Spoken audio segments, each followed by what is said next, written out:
তো আসসালামু আলাইকুম গাইস, গল্পটা সবাই শুনে যাও।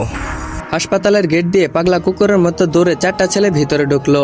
চার ভাইয়ের কলিজার টুকরো, নিঃশ্বাস প্রশ্বাস বেঁচে থাকার অস্তিত্ব। তাদের একমাত্র বোন অ্যাক্সিডেন্ট করেছে। চোখে মুখে আতঙ্ক চার ভাইয়ের। হাসপাতালে পাগলামি করে মাথায় তুলে ফেলেছে চার ভাই। হাসপাতালের মধ্যে বলা যায় ছোটখাটো একটা ঘূর্ণিঝড় এসেছে।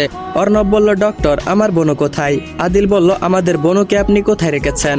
ঈশাদ বলল, কি ব্যাপার, অ্যান্সার দিচ্ছেন না কেন? ঈশান বলল, where is my sister? Doctor বলল, মিস্টার মির্জা আপনারা শান্ত হন।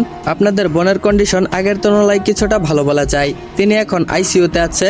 ঈশাদ রেগে গিয়ে ডাক্তারের কলার চেপে ধরলো আর বলল, আমার বোন আইসিইউতে আছে, তা আপনি কি করে বলছেন আগের তুলনায় ভালো? যদি আমার বোনের কিছু হয় তাহলে আপনাদের একজনকেও এই হাসপাতালে রাখবো না, আপনাদের হসপিটালও আমি বন্ধ করে দেব। অর্ণব বলল, ঈশাদ কি করছিসটা কি? ডক্টরের কলার ছাড়, আমাদের বোনের কিছুই হবে না। বাকি তিন ভাই অনেকটা দস্তাদস্তি করে ঈশাদকে ছাড়ালো। ওর রাগে কপালের রগগুলো ফুলে উঠেছে। ঈশান বলল, আমাদের বোন কোথায়? নার্স বলল, আসুন আমাদের সাথে আসুন। আইসিইউ এর সামনে নীরব চোখে পানি ফেলছে চার ভাই। যে বোনের গায়ে একটা ফুলের টোকা পর্যন্ত পড়তে দেয়নি, সে বোন আজ জীবন মরণের সাথে লড়াই করছে। হাত পায়ের বিভিন্ন জায়গায় ব্যান্ডেজ, মুখে অক্সিজেন মাস্ক। ছোট বোনটার এত কষ্ট পাচ্ছে, যার গায়ে একটা মশা বসলে চার ভাই পাগল হয়ে যায়। কিভাবে কি করবে? সামান্য একটু ব্যথা পেলে ভাইদের জান বেরিয়ে যায়। সে বোন আজ একাই মৃত্যুর সাথে বাজি ধরেছে। সে নিজেও জানে না সে জিতবে নাকি হেরে যাবে।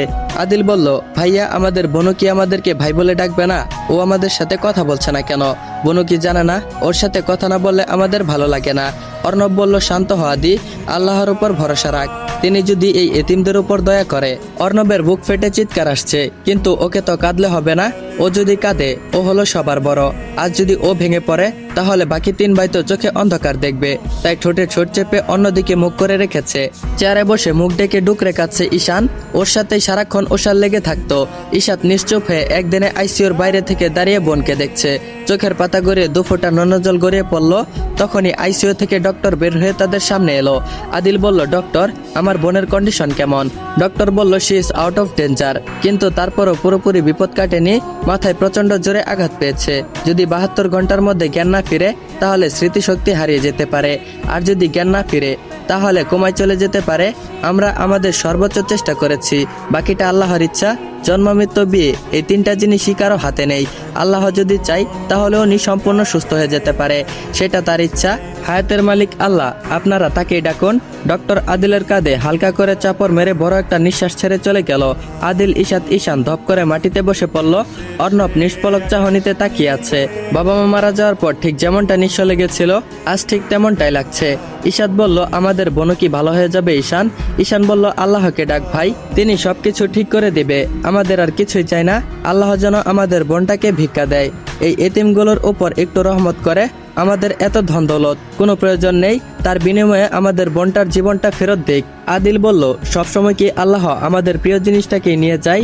বাবা মাকে হারিয়ে অনেক কষ্টে বেঁচে আছি, এখন বোনটাকে ছেড়ে আমরা কি করে থাকবো?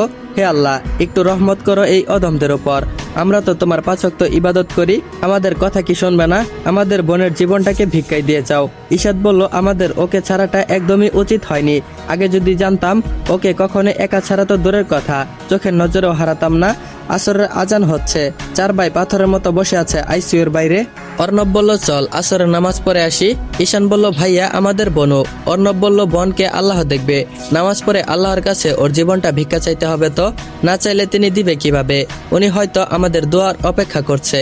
আমাদের দোয়ার উসিলায় এবং আল্লাহর রহমতে যদি আমাদের বোনটা ঠিক হয়ে যায়। ঈশান বলল, আমি যাব না ওকে ছেড়ে কোথাও, আমি এখানেই নামাজ আদায় করে নিব। আমরা সবাই যদি বোনকে ছেড়ে চলে যাই, যদি আমাদের সাথে অভিমান করে ও না ফেরার দেশে চলে যায়, তখন আমরা ওকে কোথায় পাবো?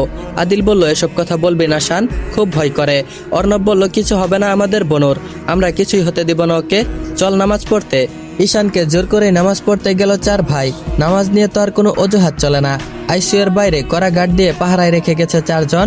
হসপিটালের মসজিদে নামাজ আদায় করতে চলে গেল মির্জা বংশের 4 ছেলে। বড় ছেলে অর্ণব মির্জা, মেজো আদিল মির্জা, সেজো ঈশাদ মির্জা, আর সবচেয়ে ছোট ঈশান মির্জা এবং তাদের অর্ধেক প্রাণ একমাত্র বোন উষা মির্জা।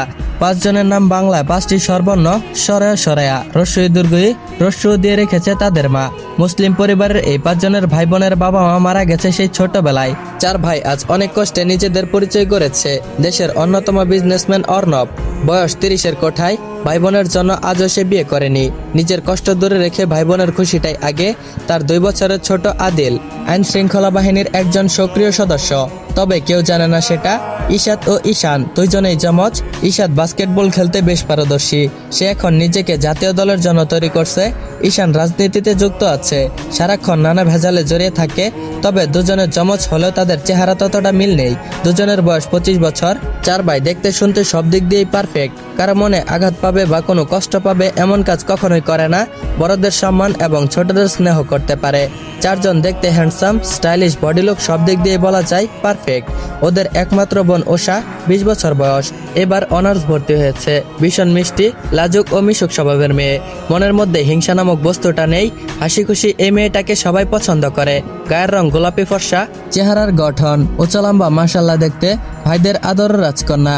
কোনো ভাই বোনকে নাম ধরে ডাকে না, সব সময় বোনও বলে। প্রত্যেকের চুল উস্কো খুস্কো, চেহারায় মলিনতা, একরাশ বিষণ্ণতা নিয়ে বসে আছে। সারা সময়ে এক ফোঁটা পানীয় পান করেনি 4 ভাই। তাদের বোনকে রেখে কখনো মুখে কিছু দেয়নি, সে বোনকে রেখে আজ কি করে মুখে খাবার তুলবে। প্রত্যেক ভাই নিজের খাবার খাওয়ার আগে সেই খাবার বোনকে তুলে দিবে। যদি বোন সেটা খায় তারপরে সেই খাবার মুখে তুলবে। হঠাৎ গার্ডদের মধ্যে একজন দৌড়ে এসে তাদের সামনে এলো। তার নাম অরূপ। অরূপ এসে ওদের 4 ভাইকে যা বলল তা শুনে তাদের মাথায় যেন আকাশ ভেঙে পড়ল।